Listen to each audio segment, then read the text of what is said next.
사랑하는 여러분, 올해는 어떤 목표를 갖고 계십니까? 신년이 되면 세상 사람들은 운수를 본다고 합니다. 혹시 운수 보신 분 손 들어보세요. 안 넘어가시네요. 전에 무당이셨다가 집사님 되신 분이 저에게 오셨는데요, 그 전보러 오시는 분들 중에 20%에서 25%가 교인이라는 겁니다. 그 중에 권사님도 다수 있고요. 정말 충격적인 일이죠. 여러분, 왜 그렇게 할까요? 그것은 하나님 안에서 하나님이 우리를 보장하신다라고 하는 믿음이 없기 때문에 그런 것이죠. 사랑하는 여러분, 25년 한 해 하나님께서 저와 여러분을 지켜주시고 여러분의 가정을 지켜주시고 보호해 주실 줄로 믿습니다. 비전이란 더 나은 내일을 만들어가기 위한 마음속의 그림이라고 합니다. 그림은 그려야 표현이 됩니다. 그림은 그려야 되는 것이죠. 그림이 있는 사람 분명히 더 나은 삶을 살게 될 것입니다. 설계도가 없는 건물은 없어요. 지난번에 리모델링 할 때 저희는 설계도 없이 했어요. 그래서 죽도록 고생했어요. 설계도가 있었으면 더 빨리 할 수 있고 더 순전하게 할 수 있었을 텐데 설계도가 없는 거예요. 여러분, 우리 인생도 마찬가지입니다. 1년이라는 건물을 짓는데 1층부터 12층까지 차곡차곡 건물이 쌓아 올라가지 않습니까? 근데 설계도가 없이 막무가내로 막 짓는다고 생각을 해보세요. 보는 사람도 안타깝고 아마 우왕좌왕하고 그 건물은 나중에 다시 져야 될 겁니다. 그런데 왜 우리 인생에 분명한 올 한 해의 비전, 계획, 목표가 없나요? 여러분, 다 목표가 있는 줄로 믿습니다. 오늘 사도 바울은 목표가 분명했습니다. 우리 14절을 다 같이 한번 천천히 읽어보겠습니다. 푯대를 향하여 그리스도 예수 안에서 하나님이 위에서 부르신 부름의 상을 위하여 달려가노라. 그는 분명한 푯대가 있었다라고 이야기를 합니다. 목표점이 분명히 있었다라고 말해주고 있습니다. 사도 바울이 지금 여기서 말하고 있는 푯대는 과연 무엇일까요? 일단 우리가 생각하는 그 1년 안에 어떤 계획이나 비전하고는 조금 다른 것 같아요. 사도 바울의 푯대는 매우 궁극적인 목표입니다. 그는 아마 매해 이런 목표를 세우지 않았을까 생각이 되어집니다. 왜냐하면 오늘 본문에 뒤에 것은 잊어버린다 그랬어요. 작년에 이 푯대를 향해 달려갔는데 내가 어디까지 이르렀든지 그대로 또 행한다는 거예요. 계속해서 이 푯대를 분명하게 하고 선명하게 그 푯대를 향해서 나아가고 있음을 선포하고 있는 것입니다. 오늘 사도 바울의 푯대를 내 마음에 그려보면서 은혜를 한번 나누시기를 원합니다. 첫 번째는, 그의 푯대 첫 번째는 무엇일까요? 그것은 바로 그리스도 예수인 것입니다. 9절을 같이 읽겠습니다. 그 안에서 발견되려 함이니 내가 가진 의는 율법에서 난 것이 아니요 오직 그리스도를 믿음으로 말미암은 것이니 곧 믿음으로 하나님으로 난 의라. 여기 그 안에서 발견되려 한다라고 이야기합니다. 그 안이 어딘가요? 바로 그리스도 안인 것입니다. 사도 바울은 분명하게 그 위치를 명확하게 하고 있는 것이죠. 구원은 위치가 바뀐 것입니다. 세상에서 하나님의 나라로, 죄에서 생명으로 위치가 바뀐 거예요.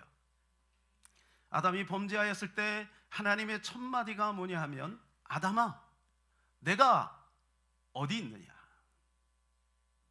아담아, 네가 왜 선악과를 따먹었느냐?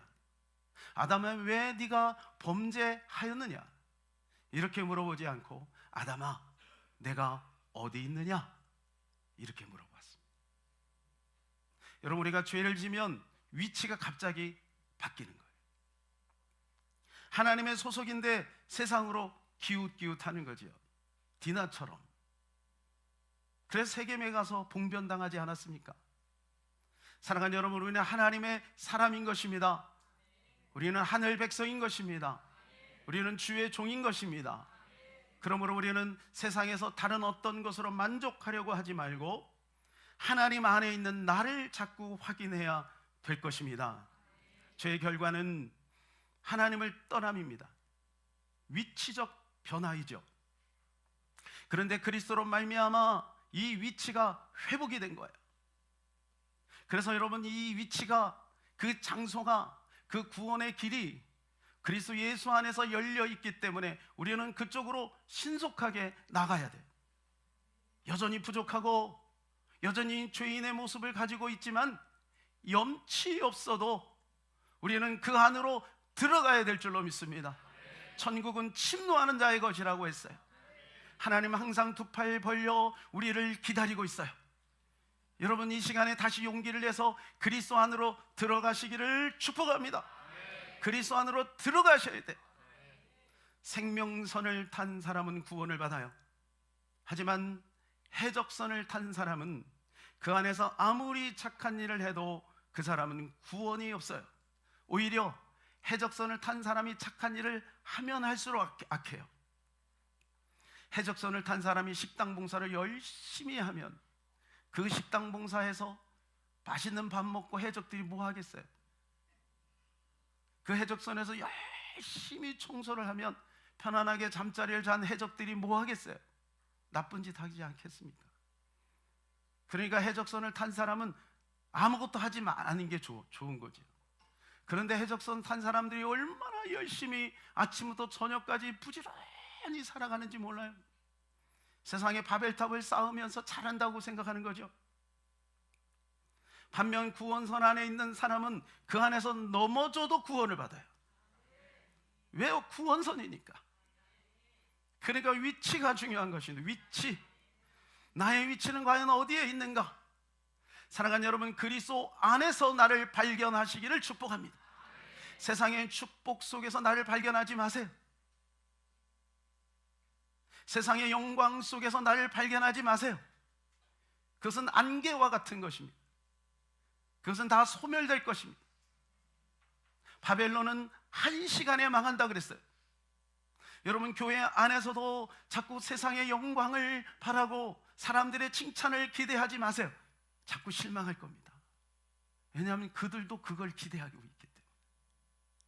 먼저 해. 네가 먼저 나를 높이면 내가 너를 높일게. 그거예요. 그렇지 않습니다. 그 안에서는 만족이 없어요. 기쁨이 없어요. 소망이 없어요. 왜냐하면 사람은 다 죄성이 있기 때문에 그 사람이 그 사람이야. 그래서 우리는 주님 안으로 들어가야 돼. 주님은 신실합니다. 주님은 변함이 없습니다. 주님의 사랑은 한량없는 것입니다. 시편 139편에 보니까 우리의 안고 일어섬을 하신다 그랬어요. 여러분이 지금 얼마나 힘든지, 얼마나 고통스러운지, 여러분 부모는 자식에게 말을 하지 않아도 자식이 고통당하고 물 탁 틀어받고 그냥 집에 있는 거 보면 마음이 아픈 거예요. 본인보다 더 마음이 찢어지는 거예요. 우리 하나님이 여러분이 가지고 있는 아픔과 고통, 여러분 그거 보면서 주님이 마음이 아파요. 내게로 와라. 수고하고 무거운 짐진 자들아, 다 내게로 오라. 내가 너희를 쉬게 하리라. 주님 오늘 우리에게 이렇게 말씀하고 있는 줄로 믿습니다. 그 안에서 발견되려 한다라는 말씀은 이런 뜻입니다. 그와의 연합을 확인한다. 내가 그리스도와 이미 연합되었어요. 그런데 이 줄이 너무 간들간들한 사람이 있고, 이게 동아줄처럼 굵은 사람이 있는 거예요. 동아줄은 굵은 사람은 흔들림이 없어요. 요동이 없어요. 그런데 이게 가늘해. 내가 봐도 내 양심이 알지. 너무 가늘해. 그러니까 불안한 거야. 그러니까 다른 데 가서 다른 어떤 것을 가지고 만족하려고 하는 거죠. 사도 바울은 이 로마서에서 이렇게 고백을 하고 있습니다. 로마서 6장 5절, 만일 우리가 그의 죽으심과 같은 모양으로 연합한 자가 되었으면 또한 그의 부활과 같은 모양으로 연합한 자도 되리라.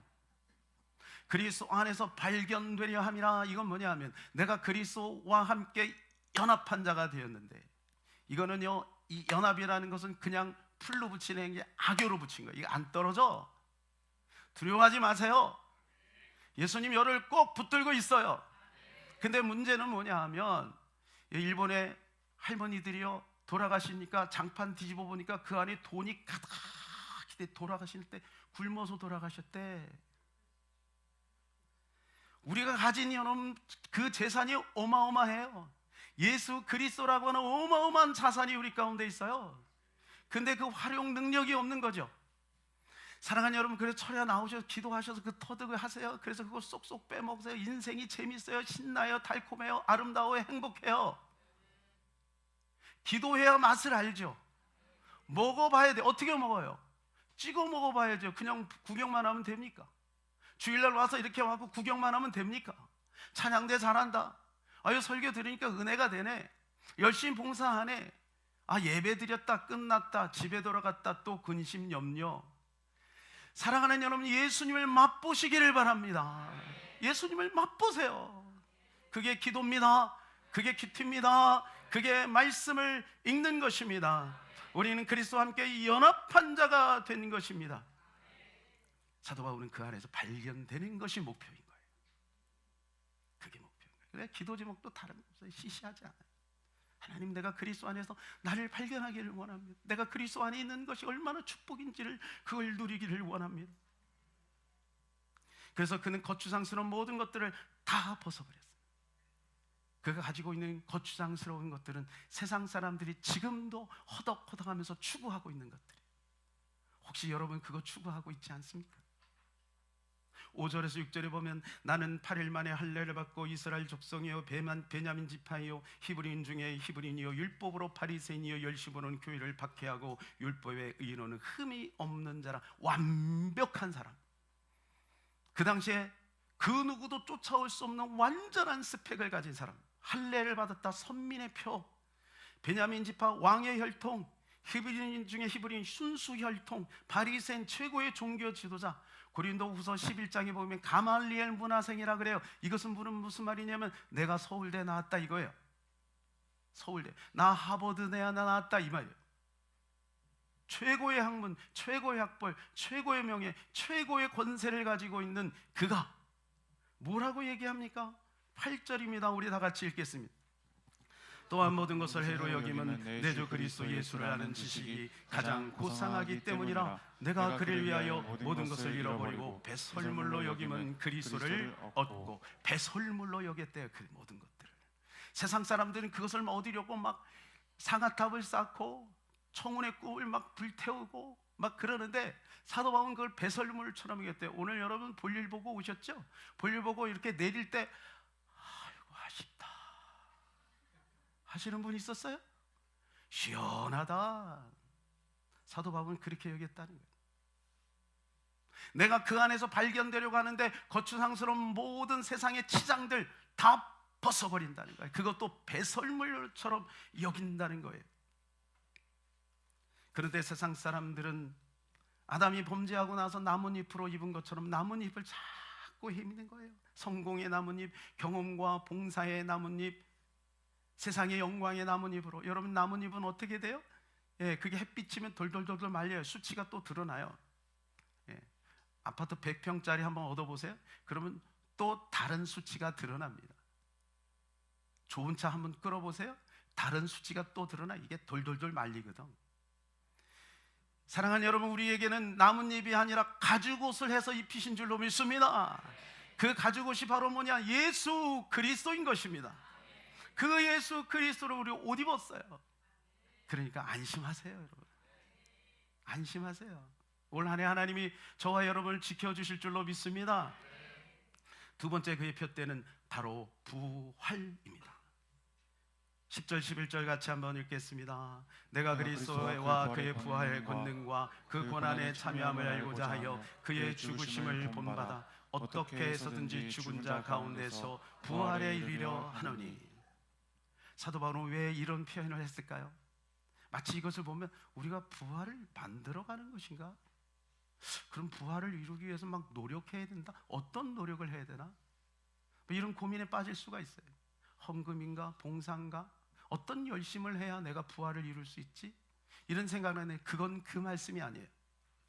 우리가 철로 역정을 보면 쉽게 이해가 될 것입니다. 철로 역정이 혹시 다 한 번씩 다 읽으신 줄로 믿습니다. 그냥 끄떡이시면 됩니다. 예. 성경 다음으로 많이 팔린 책가 철로 역정인데 한 번쯤은 읽으면 좋겠습니다. 만화책도 많아요. 우리 도서관 있잖아요, 밑에. 거기에 있어요. 빌려서 꼭 한번 읽어보시기를 바래요. 자, 기독교는 장망성을 빠져나와서, 장망성이라는 건 세상을 말하는 겁니다. 장차 망할 성이다. 여러분, 세상은 장차 망할 성입니다. 오늘 여기서 깨닫고 저 천성을 향해서 나아갑니다. 그때 막 빠져나오는데 두 사람이 함께 동행을 해요. 하나는 고집쟁이, 하나는 약함입니다. 고집쟁이가 끝까지 설득해요. 야, 그 뭐 천성이 어디 있어? 그냥 네 고향에서 살아. 너 여기서 좋은 처자가 다 있잖아. 여기서 그냥 살아라. 그러면서 막 고집 피우고 막 끌어당깁니다. 그런데 기독교는 양보하지 않아요. 그랬더니 고집쟁이는 고집 피우고 자기 집으로 돌아가요. 약함이 계속 동행합니다. 그런데 깊은 수렁에 같이 빠졌어요. 수렁을 경험하고 나니까 약함이 약해졌어요. 그래가지고 뭐야, 천성 가는 게 너무 복잡하다야, 힘들다야. 우리로 말하면 뭐예요? 신앙생활 하는 거 너무 힘들어. 교회 생활 너무 복잡하네. 약해서 돌아갔어요.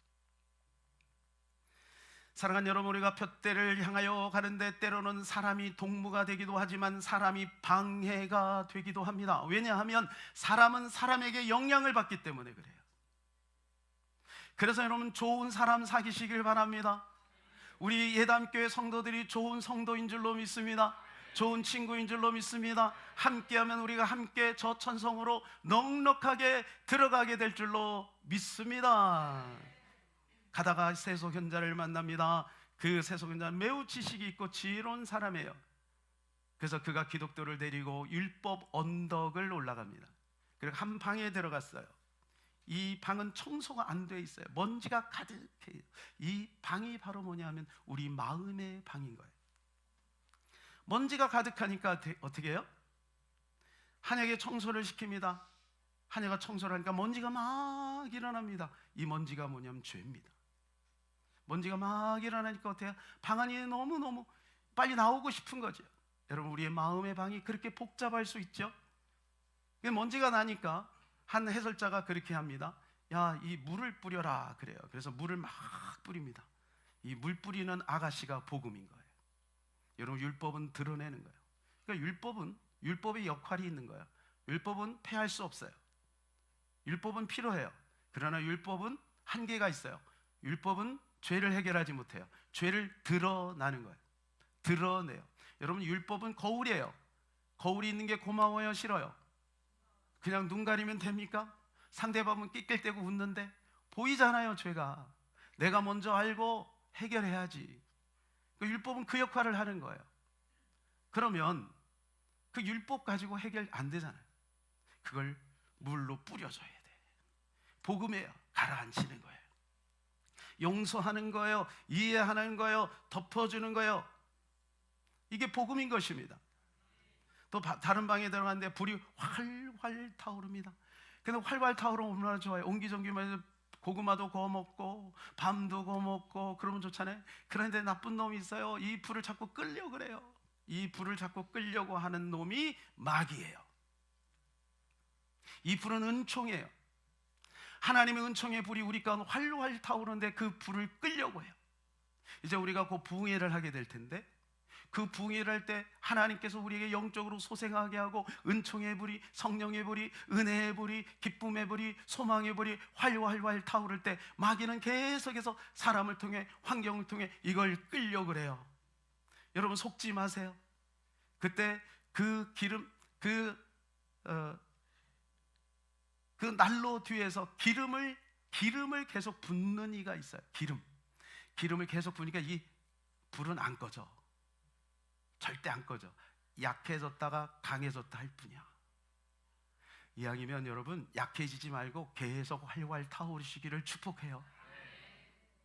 그런데 그 뒤에 난로 뒤에서 기름을 계속 붓는 이가 있으니 그가 그리스도예요. 할렐루야. 그리스도 예수가 우리를 붙들고 계신 거예요. 그러니까 염려하지 마세요. 마귀 아무것도 아닙니다. 예수님이 이미 박살내 버렸어요. 십자가에서 부활을 통해서 그 머리를 박살내 버렸어요. 그러니까 우리는 승리를 노래할 수가 있는 것입니다. 이게 이 땅의 모습이에요. 그러니까 사도 바울이 부활에 이르려고 간다는 거예요. 이 기독도가 가다가 저 언덕 위에 십자가를 봅니다. 보기만 했는데 갑자기 등에 있는 보따리가 툭 부러지더니 언덕 아래로 대굴대굴 굴러내려. 이게 바로 죄짐의 보따리예요. 사랑하는 여러분, 우리가 십자가 앞에 나가면 우리의 모든 죄짐의 보따리가 풀어지고 이것이 우리에서 분리되고 우리는 진리를 알지니 진리가 너희를 자유케 하리라. 자유해질 줄로 믿는 것입니다. 그래서 여러분, 우리는 이 길로 함께 지금 가고 있어요. 때로는 곤고하고 외롭고 갈등도 있고 힘이 들어도 우리는 이 길을 계속 가야 되는 것입니다. 부활에 이르려 하노니, 사도 바울도 부활에 이르려 하노니, 이것이 그의 목표, 그의 표대인 것처럼 우리도 그쪽을 향해서 나가야 돼요. 다른 것에 기웃거리면 안 돼요. 기독도가 하는데 계속해서 방해하는 존재들이 있어요. 게으름, 욕심, 이런 것들이 계속 방해해요. 우리가 그것에 기웃기웃하다 하면 천성으로 가다가 미끄러져 내려가는 거예요. 제자리 되는 거예요. 여러분, 그러지 말고 우리는 계속 넘어질지라도 다시 표대를 향해, 다시 주님을 향해, 다시 부활을 향해 나가야 될 것입니다. 여러분, 부활은 보석인 것입니다. 다른 게 보석이 아니에요. 나의 위치, 나의 업적, 나의 성과가 보석이 아니에요. 하나님 그것을 우리에게 때로는 선물로 주기도 해요. 제공도 하세요. 그건 격가지예요. 본가지는 부활입니다. 우리가 예수를 믿는 이유는 뭐냐? 축복받기 위해서. No! 교회 부흥, no! 우리 자신이 부활에 이르렀고 이게 너무 기뻐서 복음 전하기 위하여 교회가 있는 거예요. 교회는 그 역할을 하면 그것뿐이에요. 교회는 건물이 아니에요. 교회는 사람인 거예요. 사람도 무리가 아니라 제자인 거예요.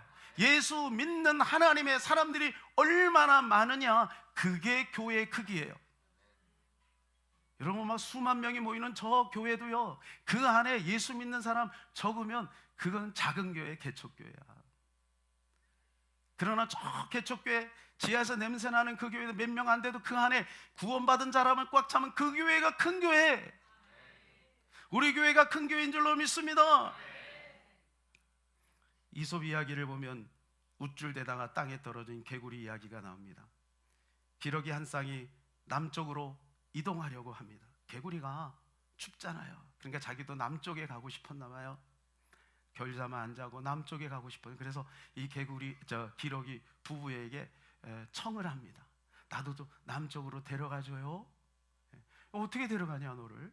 그런데 제가 묘수가 있어요. 그래가지고 이 개구리가요, 이렇게 해가지고 그 볏짚을 가지고 이렇게 말아가지고 새끼를 만들었어요. 새끼를. 그리고 양쪽 개구리, 기러기, 그리고 남편 기러기가 양쪽에 닿고 개구리가 여기서 따경 불고. 상상이 되시죠?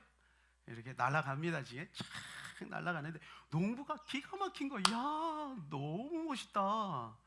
야, 누가 이런 여행 기구를 너무 이렇게 잘 만들었어. 그 지혜가 뛰어나네. 그러다가 개구리가 갑자기 울줄대는 마음이 생겨서 이 기구 내가 만들었지요 하다가 뚝 떨어졌어요. 여러분, 그 끌고 가는 게 누구예요? 기러기잖아요. 기러기는 우쭐대지 않아요. 하나님은 우쭐대지 않아요. 근데 본인이 우쭐대다가 뚝 떨어져 버려요.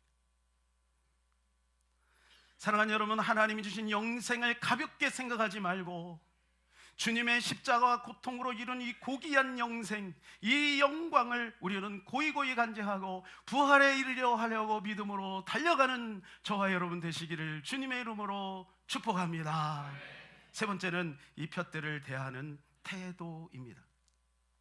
이 푯대를 향해서 가는데 그냥 어영부영 가지 않았어요. 사도 바울은 어떻게 했냐? 달려갔대요. 달려갔대요. 자, 12절에 14절, 제가 12절 13절 읽을 테니까 14절 다 같이 읽으시기를 바랍니다. 내가 이미 얻었다 함도 아니요 온전히 이루었다 함도 아니라 오직 내가 그리스도 예수께 잡힌 바 된 그것을 잡으려고 달려가노라. 형제들아, 나는 아직 내가 잡은 줄로 여기지 아니하고 오직 한 일, 즉 뒤에 있는 것은 잃어버리고 앞에 있는 것을 잡으려고 푯대를 향하여 그리스도 예수 안에서 하나님이 위에서 부르신 부름의 상을 위하여 달려가노라. 할렐루야. 뒤의 것은 잊어버렸다는 거예요. 여러분, 뒤의 것은 추억으로 만족하면 돼요. 나 옛날에 대단했어, 나 옛날에 뭐 이런 사람이었어. 여러분, 그게요 우리를 올가매는 거예요. 앞으로 못 나가게 하는 거예요. 그게 짐이 되는 거예요. 그게 우리를 끌어당기는 거예요. 그거 잊어버려야 돼. 그거 끊어버려야 돼. 이제는 푯대를 향해서 앞으로 믿음을 가지고 나아가야 될 줄로 믿습니다. 제가 어릴 때 달리기 잘하는 친구가 있어요. 이 달리기 잘하는 친구가 특징이 있어. 보니까 달리기를 탁 출발하잖아요. 그럼 항상 이 친구는 앞에 누구를 보지 않아. 앞에 어떤 걸 보지 않고 저 앞에 있는 구름을 보고 달리더라고요.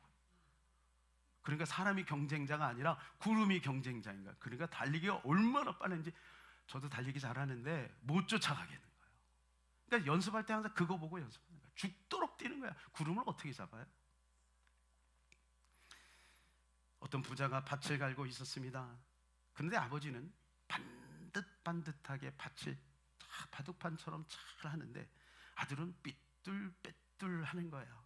어느 날 물어봤어요. 아버지, 왜 아버지는 반듯하게 하시는데 저는 삐뚤빼뚤 갈아지는 거지요? 그래서 아버지가 이야기합니다. 나는 한 목표를 바라보면서 갈기 때문에 반드시 갈게 되는 것이란다.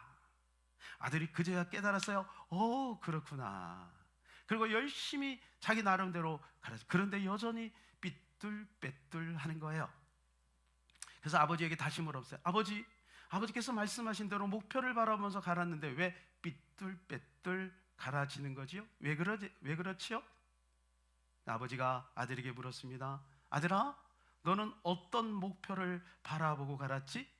예, 저는 저 앞에 있는 염소를 보고 갈았지요. 아버지가 이야기합니다. 얘야, 움직이지 않는 것을 목표로 해서 갈아야지 반드시 갈 수 있는 것이란다. 염소는 자꾸 움직이니까 그것을 보고 가는 밭도 이리저리 움직여서 반드시 갈 수 없는 거란다. 나는 저 앞에 있는 소나무를 보면서 밭을 갈고 있단다. 여러분, 사람이 정해준 그 목표, 내가 눈앞에 급한 그 목표, 내가 보기에 좋아 보이는 유익된 그 목표, 여러분, 그거는 염소와 같은 거예요. 염소는 자꾸 왔다 갔다 하잖아요. 그러니까 우리 인생의 밭이 삐뚤빼뚤 하는 거예요. 여러분, 우리 변함없는 목표를 분명하게 세워야 됩니다. 저 앞에 있는 푸른 소나무를 바라보듯이 우리 주 예수 그리스도를 바라보고 우리는 나아가야 될 줄로 믿습니다. 요한복음의 첫 번째 기적이 물이 변하여 포도주가 되는 사건입니다. 이것은 예수님이 하나님이라는 증거를 보여준 거예요. 그래서 우리가 성만찬할 때 포도주를 마시지 않습니까? 이 포도주를 왜 마십니까? 예수님 말했죠. 이것은 내가 너를 위하여 흘린 피니라. 첫 번째 기적을 통해서 내가 곧 죽을 것이다. 너희는 물이 아니라, 세상이 주는 물이 아니라 나의 피를 먹고 살아야 돼. 나의 은혜 속에서 살아야 돼. 그것을 우리에게 암시해 주고 있는 것입니다. 사랑하는 여러분, 우리는 예수 그리스도를 목표로 합시다. 그 안에 모든 비밀이 감춰져 있다 그랬어요. 하늘과 땅 안의 모든 것들이 그 앞에 무릎을 꿇는다 그랬어요. 그러니까 두려워하지 마세요. 그거 붙들다가 다른 건 놓치. 노, 그렇지 않아요. 그 안에 다 있다니까. 예수님 안에 다 있어요. 우리는 예수님 붙들면 그 안에서 지혜도 능력도 물질도 권세도 영광도 함께 주실 줄로 믿습니다. 또 한 가지, 그가 달려갔어요. 부활에 이르려고 달려갔어요. 우리는 함께 부활에 이르기를 위해서 우리 주변에 믿지 않는 모든 분들과 함께 부활에 이르려고 달려가야 될 줄로 믿습니다. 올 한 해 우리 예담교회가 그러한 역사가 나타나게 될 줄로 믿습니다.